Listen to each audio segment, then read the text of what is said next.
Okay, so for the second set of notes for section 6.1, we are going to be looking at the sum of the interior angles of a polygon and the sum of the exterior angles. And we need to know how to do this so that it saves us time. So we're going to see if we can develop a formula. I could just give it to you, but I'm going to have you guys develop it.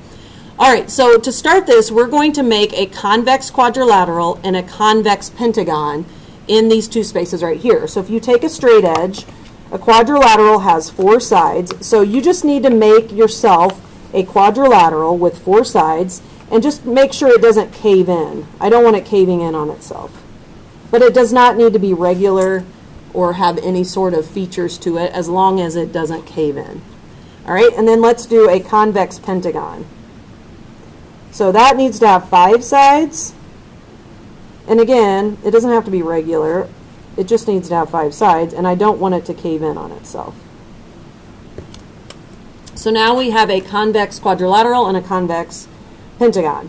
Now we're going to make diagonals. So diagonals is one of your vocabulary words. You guys probably know what a diagonal is, but what a diagonal is for us in geometry is you're going to connect a vertex to a non-consecutive vertex, meaning one that's not right next to it. So we're going to take this vertex and connect it to a non-consecutive vertex, one that is not right next to it. So that is the only diagonal we'll have in our quadrilateral. Okay, now we're going to do it to the pentagon. We're going to pick one vertex, just start with one vertex, and you're going to connect to a non-consecutive vertex. So obviously I don't want to connect to that one because that's already a side. We already have that. So we're going to go to this one, and that's a diagonal. And then we're going to go to the next one. That's a diagonal. And then if we connect it to the following one, that's a side already. So when you guys create your diagonals, we're only going to do them from one vertex, and it's going to create triangles. So if you look, we just made a bunch of triangles with our diagonals. So now we're going to take these, and we're going to go down here and fill this chart in. So a quadrilateral had 4 sides, and a pentagon had 5 sides. How many triangles did we split the quadrilateral into? So if you look, when we drew the diagonal, we split it into 1 and 2. So you should have the same. You should have 2 triangles when you drew in the diagonal. And then let's go to the pentagon. We had 1 triangle here, 2, 3. So we have 3 triangles here. And so now we can use that idea to find the sum of the interior angles. So if I have 2 triangles and each of them are 180 apiece for the angles, that's going to add up to 360 for any quadrilateral. Okay, now go to the pentagon. This one's 180, this one's 180, and this one's 180. So I'm going to take 180 times 3, and I'm going to get 540.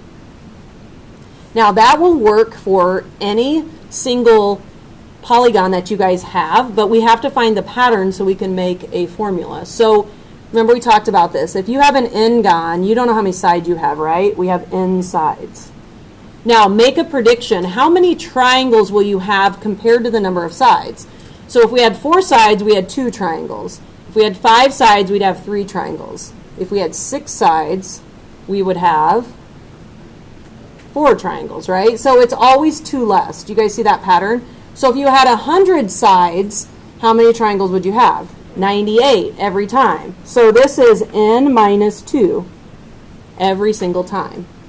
Okay, now once we know how many triangles we have, each triangle is 180. So we're going to do n minus 2 times 180, and that will be the formula that will tell us what the sum is.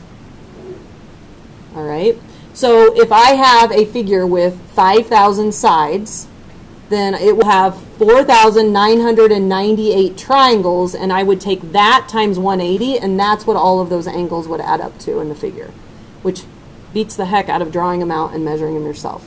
So that's the formula we're going to use for today. So flip your page over. At the top is a theorem that you guys are going to see in your vocab also. This is the sum theorem that you just created. The sum of the interior angle measures of an n-sided convex polygon is n minus 2 times 180. And you're going to use that for this entire section. All right, so now what they want us to do is look at the exterior angles. So let's flip back to the page we were just on. and I want you to take your straight edge. We're going to create exterior angles, all right? So what I'm going to do is I'm going to take one of the sides and I'm going to extend it out in one direction. So this side I extended it out going down. And then I'm going to go to the next side and I'm going to do the same thing. I'm going to extend it down in the same direction as I did in the first one. And then on the third one, I extend it out. And I'm always going in that same direction, meaning I don't want them to crisscross each other. So I'm going to go around like in a circle, and I am going to extend each side out going that same direction. And you're going to get what we call exterior angles. So if you look at my 5 black dots here, they all would be exterior angles that are a linear pair with your interior angle. So these black dots are linear pairs with the interior angles, and there'll be 5 of them, just like there are 5 interior. Now, picture if I took this polygon and I spun the pentagon out. I want you to picture what would happen if that were the case. So go back to the next page and look at what happens as I shrink that polygon away. It goes away, and all 5 of your exterior angles add up to make a circle. And you guys know that a circle is 360 degrees. So those exterior angles will always add to 360. So let's say I had 100 gone. I would have 100 exterior angles. And if I took out the 100 gone, all 100 angles would still add to 360. They would just be teeny tiny. So this theorem says the sum of the exterior angles, no matter how many sides you have, will always be 360. It will always make a circle. So keep that in mind, because that is a great formula, because there is no formula. You just need to know that they add to 360. All right, so we're going to take those pieces of information. That's all the new information, but we're going to take them and I'm going to show you how to apply them. So here's where it gets a little difficult. I picked out a few questions for you to try, and then you're going to go back and try the ones we skipped. All right? So down here it says, find the sum of the measures of the interior angles of this convex polygon. So it's a dodecagon. So a dodecagon, if I put up the sheet of number of sides, how many sides does a dodecagon have? So you have to know that, and that was 12. So a dodecagon is a 12-sided figure. So if we have 12 sides, we take away 2, that tells us how many triangles there are, and then we times by the 180 for each triangle. So you're going to end up getting 10 times 180. So this is going to be 1800 degrees. So that's how you use the formula. Depending on how many sides it has, you always subtract 2. That's how many triangles you get, and then you times by 180. All right, so now we're going to go down to a different type of question. We're going to go to a question that has some of the angles given to you, and then we're going to find the last one that's missing. Now, you guys see this as irregular, right? Not all the angles match. So you can't just guess what that one is. You have no idea. So what we do is we go around and count the sides. 1, 2, 3, 4, 5, 6. It has 6 sides, so this is a hexagon if you're practicing the name of it. All right, the first thing we're going to do is figure out what does a hexagon have to add up to. So we take 6 minus 2, that's how many triangles there are, and then we times by 180. So that's going to be 4 times 180, and that's going to be 720 degrees. Now, that's what all of them add up to, and you have 1, 2, 3, 4, 5. So you can probably guess what you would do. You would take your calculator, take 720, and you would minus all the angles that are in the picture. And when you subtract all of these from 720, you're going to be left with 101 if you subtracted them all. So that's using the formula in minus 2 times 180, but then using it and finding one missing angle. Okay, we're going to go down to an example number 6. This is now regular. It is equilateral and equiangular, which means everything matches, the sides all match each other and the angles all match each other. Okay, first step is to always count up how many sides there are. So I usually tick them so I can keep track. 1, 2, 3, 4, 5, 6, 7, 8. This is an 8-sided figure, so practice naming it. Would you know what that's called? An 8-sided figure is an octagon. Okay, now let's go find the sum of the angles of an octagon. Okay, an octagon has 8 sides minus 2 for how many triangles there are going to be, and then you're going to times this by 180. So your octagon is going to give you 1080 for the sum. That's the sum. Now, once you know the sum, since this is regular, that is different than this one. This one's irregular, but this one's regular. You have 8 angles because you have 8 sides. So we're going to go back and divide by 8, which is like dividing by n. And that's going to tell us what each one is. So each one is going to be 135 degrees. So those two are very similar. One's regular and one's irregular. Okay, flip it over to the last page. So the hardest one right here is number 8. This is the most difficult question of the entire section. Most kids they know how to do it when I first show them, and then all of a sudden they forget. So I'm going to show you 2 ways, like an easy way and a difficult way. So I'm going to start you with the difficult way, just so you have both ways. But this is saying that this is an interior angle, and they want to know how many sides. So if my interior angles are all 108, how many sides? Now you could do guess and check for a while, but I'm going to show you a way you can do it using algebra.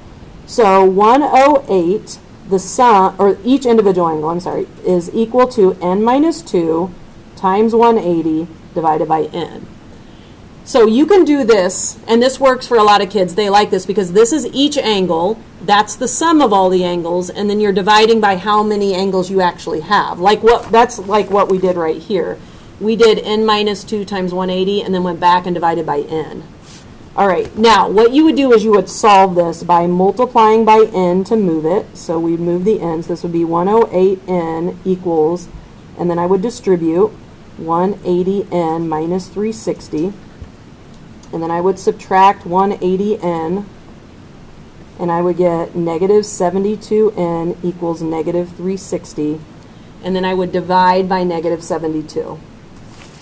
Okay, so if you do that, that's going to end up giving you 5 sides. So I'm going to divide by negative 72, and n will be 5. So we know that this is a pentagon. That method works all the time. And if you don't remember how to do it, you'll have to do it that way. But let me show you a shortcut. You guys are going to love this because you guys usually like the shortcuts when I show them to you. So I want you to draw a linear pair as a shortcut. And I want you to put 108 as the interior angle. Now picture like 108 is part of this, what is now a pentagon. What would be the exterior angle if the interior was 108? So if I go back and show you this picture, do you remember me saying that the interior and exterior are a linear pair? Those are going to sum up to 180. Okay, so if the interior is 108, then the exterior will have to be 72. Now, what do all the exteriors have to add up to? Well, we said that over here. All the exterior angles have to add up to 360, right? So instead of doing this long, complicated formula, I could do 360 divided by 72, and I could get 5 right away. And it's kind of like cheating because you're not using the interior, you're using the exterior. And by the way, the exterior is always easier to work with than the interior. So you don't have to do as much work. So pick a way that you want to do it. If you like using the interior formula, feel free. If you want to change it to an exterior angle and then find the number of sides, it's much faster. All right, a couple more and then we'll be finished for new material. So this one says you have a heptagon and you want to find the measure of each exterior angle. Okay, so you have to ask yourself, what's the formula for the exterior angles? Oh, there's no formula, it's just 360. Now, it does say that this is regular, so we know that all the angles match, and a heptagon has how many sides? Well, if you don't know, you got to go back and look at your chart. It has 7 sides. So we're going to take 360 divided by 7, and we're going to get an exterior angle of 51.4 degrees. And yes, angles can be decimals. Sometimes they are and sometimes they aren't. So you're going to take the 360, which is the exterior sum, and divide it by 7.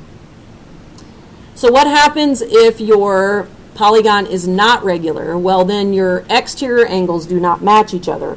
But all of your exterior angles, we know, have to add up to a certain amount. So I'm going to go 139 plus 6 plus 9, which is 15, plus 2 is 17x, and that will have to equal 360. So if your figure is not regular, then you'll just add them all up to equal 360. Okay, so I won't bore you with solving that, but when you solve it, you actually get that x is 13 for that question. Okay, two more. Number 14, you are given the measure of an exterior angle. Find the value of n. You want to know how many sides. So the hardest part of these questions is figuring out what it wants you to find. So if they're talking about exterior, should I use n minus 2 times 180 or 360? Definitely 360, right? Because that's exterior. So you know you're going to be using 360. Now, if I take 360 and divide it by 45, that will tell me how many sides it has. Just like I did up here when I took 360 and divided it by 72. So that's why 360 is so great to use, because you don't even have to do a formula with that. This is going to have 8 sides, so we would call that an octagon. And then finally, down at the bottom, it's just showing you if you have a figure, the number of sides is n, and the number of angles is n. So n can stand for sides and angles. So if we have a hexagon, there'll be 6 sides, and there'll be 6 interior angles, and there'll be 6 exterior angles. Okay, so you're going to go back and start here on the ones we skipped, and you're going to try these using mine as an example, and then we're going to check it.